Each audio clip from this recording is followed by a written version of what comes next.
Good morning and welcome to episode 121 of Duval Rundown. My name is Gus Logue. Today I'm joined as I am each and every Friday by the one and only Hacker. You can catch Hacker on his show each weekday evening from 8 to 10 p.m. Hacker After Dark on 92.5 and 1010 XL.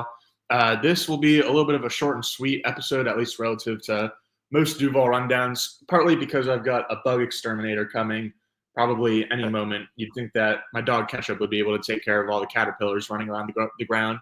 But now I've got someone coming. But more than that, today we're going to be breaking down all of Hacker's interviews from this week, going over pretty much most of the Jaguars' 2025 NFL draft class. Hacker on his show has been interviewing mostly former coaches of the Jaguars' 2025 rookies. And so we'll hear from Hacker a little bit today on the kind of snippets of those interviews. And if you're interested in the full interviews, then I'd recommend going to the 1010XL main YouTube page. And if you go to the live tab, then you can check out all of our live shows, including Hacker After Dark. So Hacker, welcome back. How you doing 8 days removed from at least the first round of the draft? Yeah, it's been a crazy week, man. I've been pretty lucky. I've talked to 3 college coaches, 2 high school coaches, 1 college offensive coordinator, and 1 high school recruiting coordinator of the 9 draft picks, 7 of the 9 total. So, yeah, a lot of good feedback, a lot of good things to tell Jaguar fans about this new draft class. Well, let's hop into it. Starting out with Travis Hunter. Who did you interview to learn more about the Jaguars' second overall pick, the second overall pick in the entire draft class, and what did you learn? Talked to his high school coach, Drew Swick, up there outside of Atlanta in the state of Georgia. And Swick said that Travis Hunter's parents told him, hey, our 8th grader is going to be ready for varsity, going back years and years. And coach said, yeah, we hear that from a lot of parents, And then all of a sudden they see this kid coming out there and he's shutting down their juniors and their seniors. And they thought, whoa, we might have something here. And he said Travis Hunter pretty much turned into Travis Hunter between his sophomore and his junior year of high school.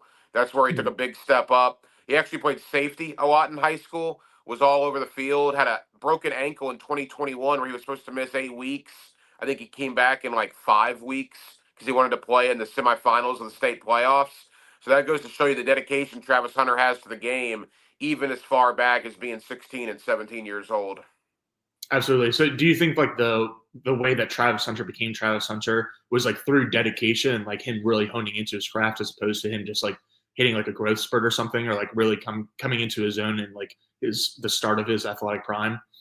Well, he's got the natural athletic ability, the God-given talent, all that stuff, certainly. But yeah, I mean, to compete in the 8th and 9th grade against the 11th and 12th graders and to beat them at times in all these drills at a high school in Georgia that's a pretty good high school. In fact, Travis Hunter, they won a state championship up there with Travis Hunter. They might have won 2 of them, actually. I think so, It just goes to show you that he was always competing against older kids and doing really well with that. Yeah, well, now he'll be competing against kind of sort of older kids, just because he is, I believe, a 21-year-old rookie. And so most of the players he'll be playing alongside or against in the NFL will be older and probably bigger than him, but not necessarily nearly as athletic, really. So obviously it'll be a lot of fun to watch Travis Hunter's journey in Jacksonville as a professional football player. But yeah, certainly a lot of insight I'm sure you gleaned from that interview, which again, you guys can check out on the 1010XL main YouTube page, not this one, which is 1010XL Jaguars, but on the main 1010XL YouTube page, and then go over to the live tab to check out all of Hacker's shows and all of Hacker's interviews. Hack, I know that you also interviewed Mike Silver from The Athletic, who wrote 2 really great pieces for The Athletic because he was in Jacksonville's war room throughout the draft. And so he pretty much wrote like one article that was about all the happenings of Thursday night in the trade up for Travis Hunter, and then another article talking more about the rest of the draft. And so before we move on to the next Jaguars rookie in your interview with a former coach for them, did you learn anything interesting from your interview with Mike Silver, particularly as it relates to Travis Hunter? Yeah, how interesting that was. I mean, Mike Silver of The Athletic was inside the war room, inside the Miller Electric Center all weekend, Thursday, Friday, Saturday, as all the trades were going down, all this stuff was going down. And he said, actually, the real fireworks in the trade Friday night was a little more hectic than Thursday. Thursday had already kind of been pre-worked out to move up to take Travis Hunter, assuming True. Tennessee took Cam Ward, which they did. He said Friday was a little more hectic because teams were calling up, Jaguars were calling folks, and then when they were on the clock, with the Detroit trade actually going back there to get 2 third-round picks to move back from 70 to 88. He thought that was great value, and the Jaguars had a couple of other offers as well. But really, when they were on the clock at 88, there was 2 guys they wanted, Caleb Ransaw and Wyatt Milum. They took Ransaw, and then they were able to swing a deal with the Texans to get Milum, and there was a huge celebration afterwards. He told a funny story. He said during Friday night, the Jacksonville Jumbo Shrimp were playing a home game, and they were shooting off the Friday night family fireworks. Right. So as they're on the phone trying to get this trade done with Houston, they got like aerial bombs going off over the Miller Electric Center, and people are like, "What is this?" And it's like, "Oh, it's the baseball team over there." So a little bit of a fireworks, a little bit of excitement to actually go into the big excitement in that war room of getting the 2 guys they wanted in both Ransaw and Wyatt Milum. Yeah, it was literally a show over there at the Miller Electric Center throughout the draft weekend. So that's pretty funny. I certainly recommend checking out both Hackers' full interview with Mike Silver, in addition to Mike Silver's, again, 2 main articles for The Athletic breaking down the Jacksonville Jaguars' war room and the events that happened during the 2025 NFL Draft. But to move on to those 2 guys that you just mentioned, Caleb Ransaw, first of all, 88th overall pick in the 3rd round, played mostly cornerback, but is expected to play safety at the beginning of his career in Jacksonville, but a versatile defensive back. What did you learn from your interview with Tulane's head coach? Yeah, I had John Summerall on of Tulane. I'm a big fan of his. Big Yeah, he's fan. great. Really enjoyed that interview. So Caleb Ransaw was drafted a week ago tonight on a Friday. 2 weeks ago tonight, a week before he was drafted, Ransaw was at the practice facility with Tulane working on his footwork with a couple of incoming freshmen on a Friday night at 7 o'clock in New Orleans. So here's a guy Yeah, that's a that's good going to be caveat in New here's a Orleans. guy that's going to be right. Here's a guy that's going to be drafted in 7 days, and instead of partying or doing whatever, he's at the Tulane football facility on a Friday night at 7 o'clock local time, working on his footwork with a couple of incoming Tulane freshmen who he's not even going to be teammates with. That, to me, is intangibly rich. Absolutely. Yeah. James Gladstone was saying, I mean, we've been talking a lot about like kind of various draft trends that we've been able to pick up from James Gladstone and Liam Cohen and Tony Baselli's first ever draft class. But the biggest one, at least in James Gladstone's words, was just they were looking for guys that love football. And so certainly that's a great example there. Hacker, I just heard a knock on my door, so I got to go let the Caterpillar exterminator in. But why don't you tell the people about your interview that you did to learn more about 89th overall pick, Wyatt Milum? I've been saying Milum on the show, but it's actually pronounced Milum.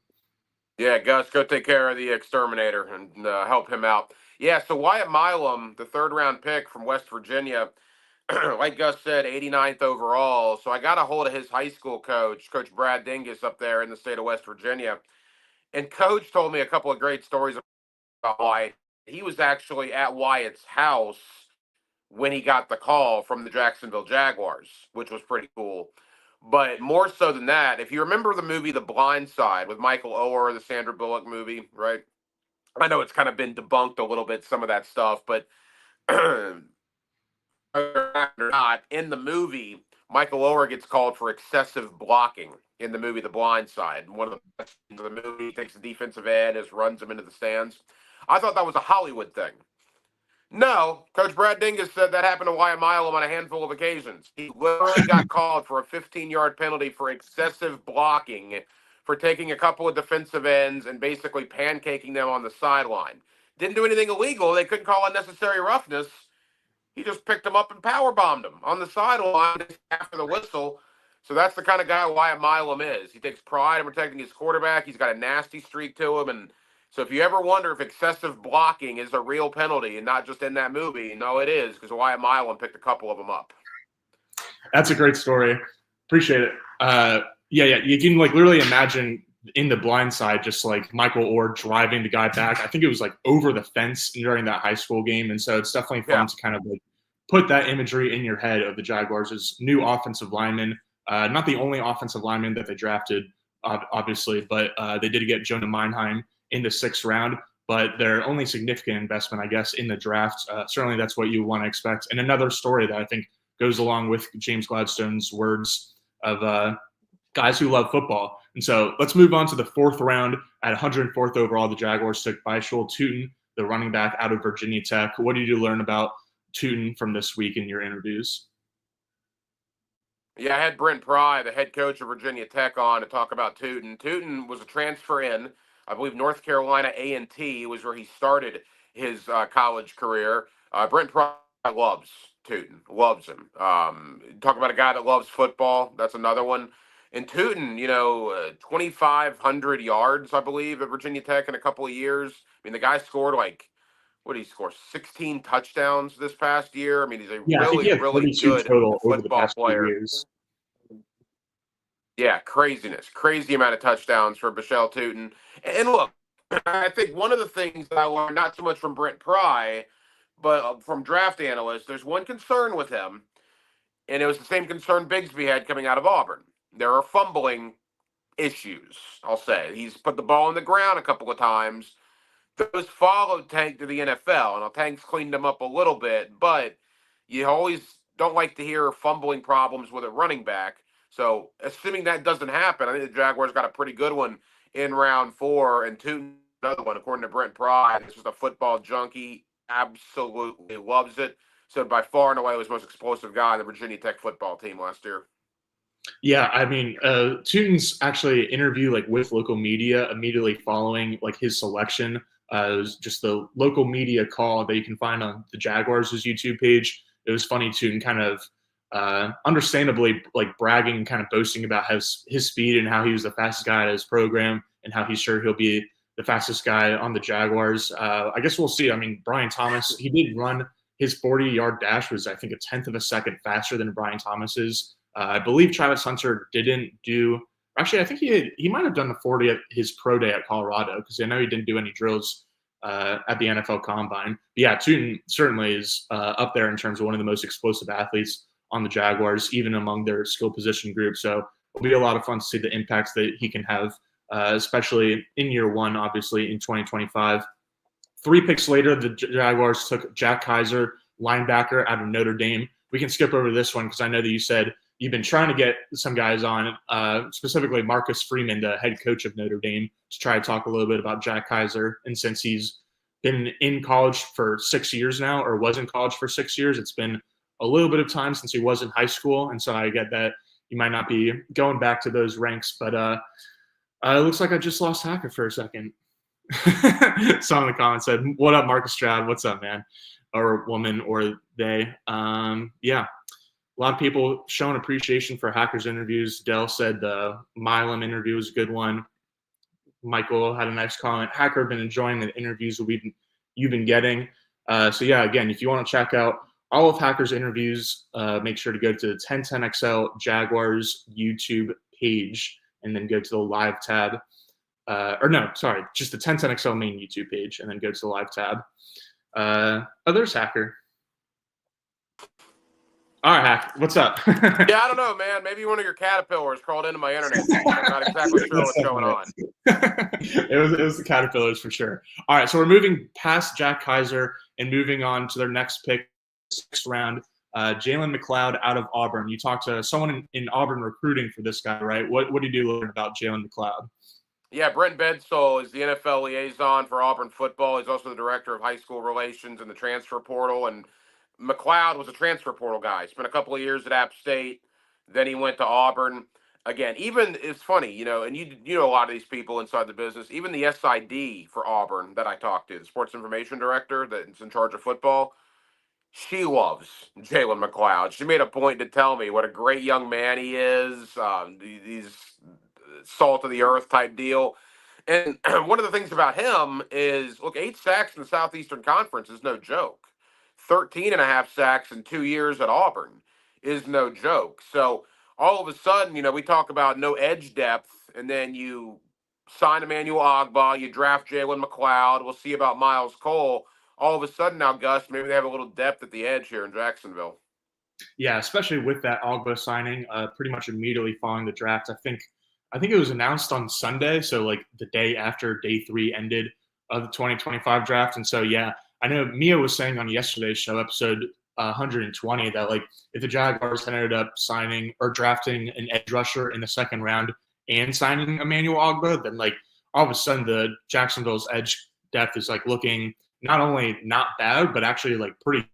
And so they ended up going with Ogba and a 6th-rounder here in Jalen McLeod. But obviously the edge depth looks a lot better even today than it did about 10 days ago.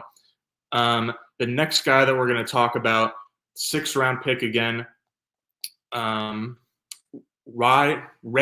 Lane. That's definitely the pronunciation. I've been botching it a little bit on earlier shows, but Rayon Lane the third, the safety from Navy, who has some pretty good instincts as a safety, definitely a ball hawker back there. But I think he's more so expected, at least on his rookie contract or on his rookie year, to be an ace in the special teams game. But what did you learn about Lane, Hacker? Yeah, I talked to Brian Newberry, the head coach of the Naval Academy. Again, raves about him. And here's what you need to know about Rayon Lane. His head coach called him one of the team leaders at the Naval Academy. All right, intangibly rich. If you're a team leader for Navy football, I think you're probably intangibly rich.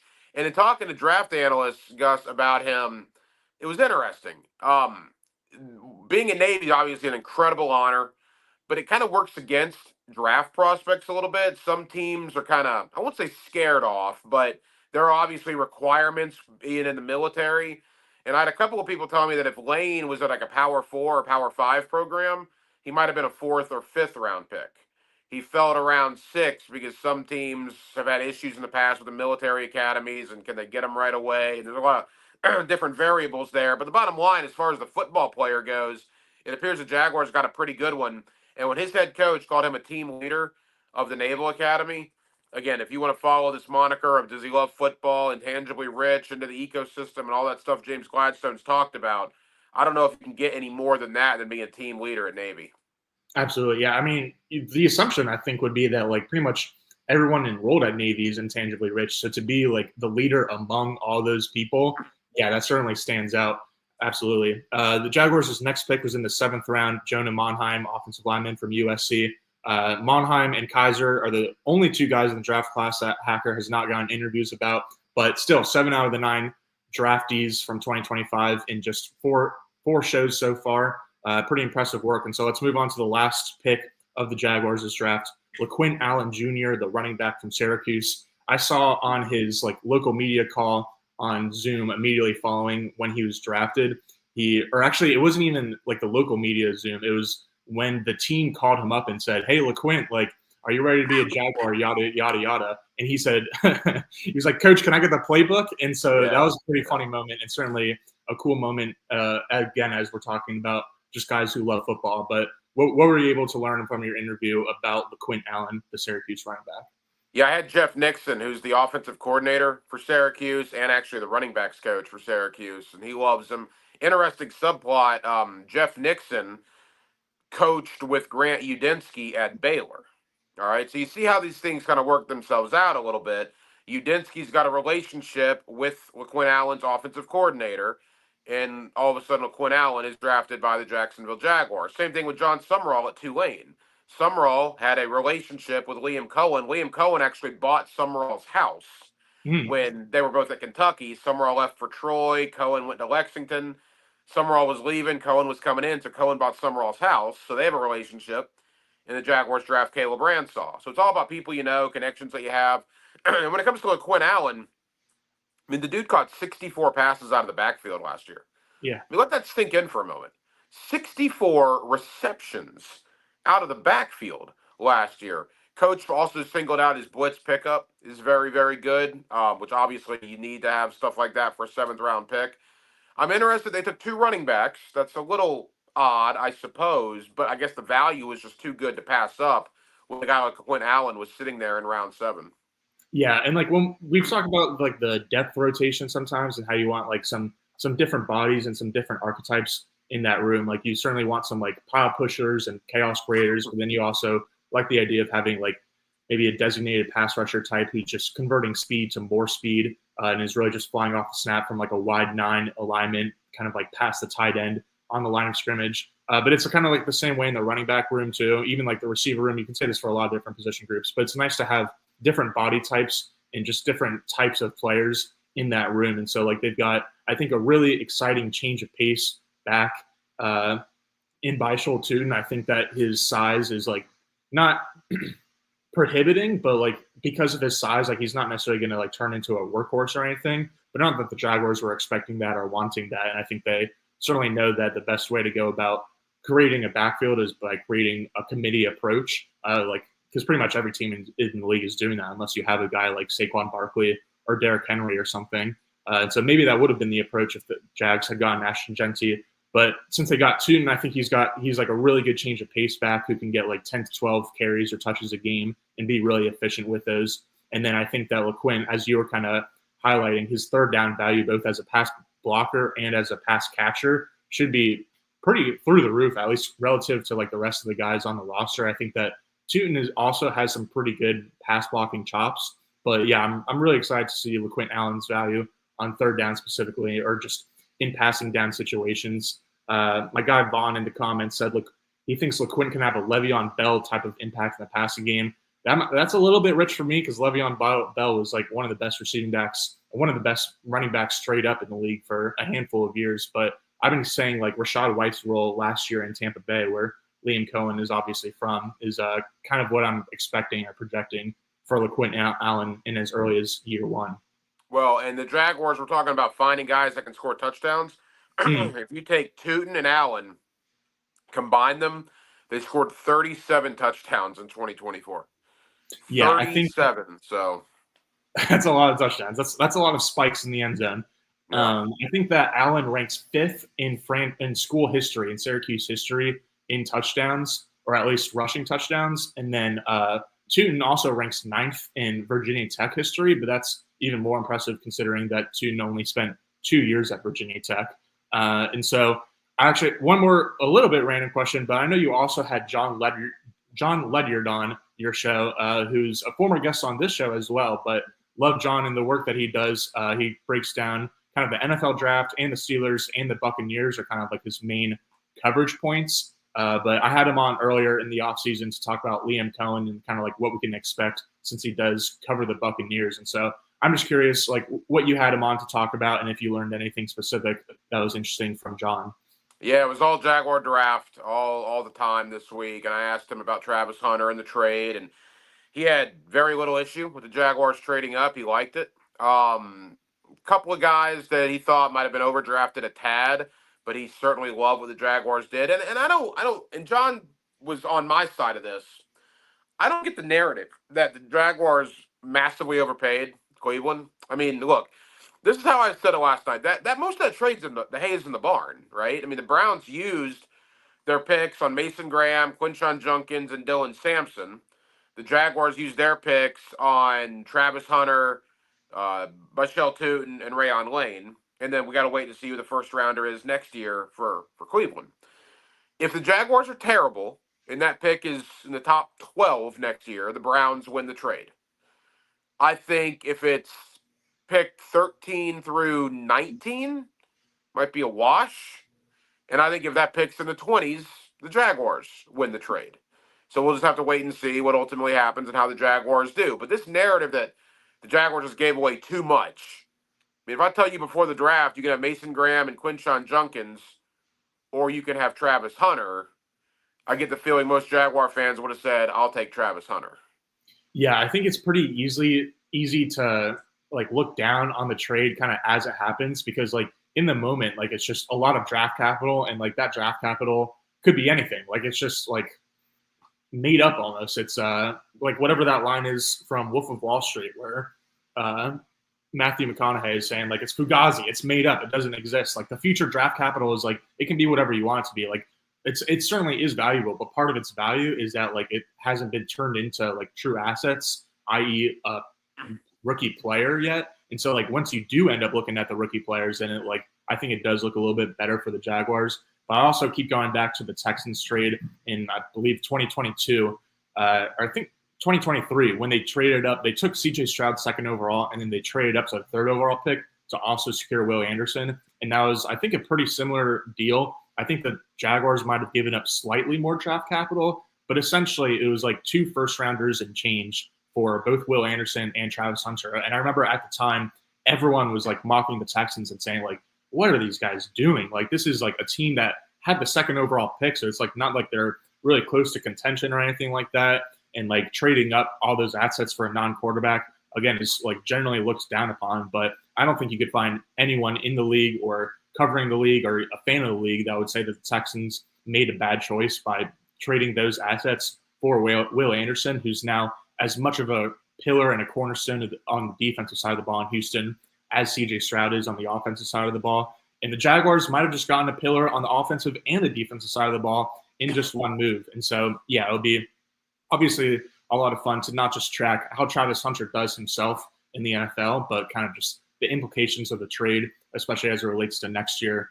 You're talking about like whether the Jaguars' 2026 first-round pick falls between like the 10 and 12 range versus a little bit after that. To me, I think it's going to like the win versus lose thing could come down to just like, regardless of what the Jaguars' pick is, do the Browns have enough draft capital and good enough draft capital to get the quarterback? Because I think the main reason that they were willing to trade down from 2nd overall and pass on Travis Hunter is because even if they don't have a franchise quarterback this year, which is pretty evident based on the atrocity that is their 2025 quarterback room, they certainly are going to be interested in getting a future franchise quarterback in the 2026 draft. And so if like the Browns end up drafting like 7th overall and the Jaguars end up drafting even 13th overall, but that's like still somehow not enough to be able to secure one of the top guys in the draft, then I think you can kind of judge it as a win or loss based on that. But obviously we can continue having this conversation for years and years to come. But Hacker, thank you so much for joining today, shedding a little bit of light on your interviews this week on the Jaguars' 2025 rookie class. Again, if you want to watch the full interviews and the full Hacker After Dark rewatches or just full shows, you can go to the 1010XL main YouTube page and go over to the live tab, and you can see all of Hacker After Dark shows and all of our live programming on 1010XL. And so, Hacker, with that, you got anything else to get off your chest before we get out of here? No, Gus, I appreciate it. I'll be on 4 to 6 today on the Frangie Show with Hayes Carline, and then my show 8 o'clock to 10 o'clock tonight. So I hope you join me for both programs. Check it out, folks. All right. That'll do it for today. I will be back at 9:04 a.m. Eastern on Monday. I'll probably be taking a look at the Jaguars' depth chart following the 2025 NFL drafts. Yeah, so see you guys Monday. Thanks to Hacker. Thanks to all of our watchers and listeners, and especially our commenters. Adios.